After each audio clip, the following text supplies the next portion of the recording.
Hello दोस्तों, कैसे हैं आप। उम्मीद करती हूँ आप सभी बहुत अच्छे होंगे। आज सासू माँ की 13वीं थी और नंद अभी तक अपने मैके नहीं आई थी। नंद का कहना था कि उनके भाई भाभी ने उसे बुलाया नहीं है। पड़ोसी और बाकी के रिश्तेदार बातें बना रहे थे कि भाई भाभी ने बेटी को उसकी माँ की ही 13वीं पे नहीं बुलाया। और आखिर कुछ रिश्तेदार और उनके पड़ोसियों ने खुलकर घर की बहू से इस बात को बोल ही दिया। तब बहू ने सबकी बातों का जवाब दिया कि जिस बेटे ने अपनी माँ को जीवन भर अपनी उंगली के इशारे पर नचाया, अपने अनुसार उसे चलाया, माँ के मन में उनके बेटे बहू के खिलाफ हमेशा ही जहर भर कर रखा, जिस माँ का बैंक अकाउंट आज तक वही बेटी हैंडल करती है, जिस माँ का एटीएम कार्ड और अलमारी की चाबी अभी भी उसी बेटी के पास है, जिस माँ के जीते जी बेटी हर वक्त माँ के घर में ही रहती थी, जिस माँ के घर में बहू को कभी उसकी बेटी ने रहने ही नहीं दिया, बल्कि बेटी ने उस घर पर ही अपना कब्जा करके रखा,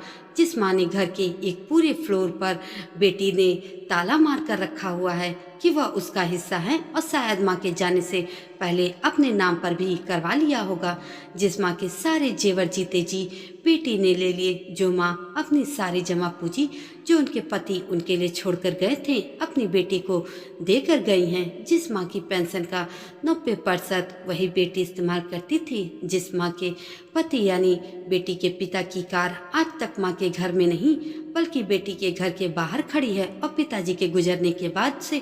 वही है। यहाँ तक कि जिस माँ की मृत्यु के वक्त सिर्फ उनकी वही लाडली बेटी उनके साथ थी, क्योंकि वह किसी और को उनके आसपास भी फटकने भी नहीं देती थी। आज उस प्यारी बेटी को अपनी माँ की ही 13वीं पर बुलाने की जरूरत पड़ रही है और सभी यह कह रहे हैं कि भैया भाभी ने उसे बुलाया नहीं, तो यह उस बेटी के लिए शर्म से डूब मरने की बात है। बस जीते जी तक ही माँ से प्यार था, गुजर जाने पर माँ के ऊपर सारा हक खत्म हो गया उसका, क्योंकि अब शायद उससे कोई फायदा ना हो उसे। ये सारी बातें सुनकर सारे ही रिश्तेदार और पड़ोसी खामोश हो गए और किसी के पास भी बहू की बातों का कोई जवाब नहीं था।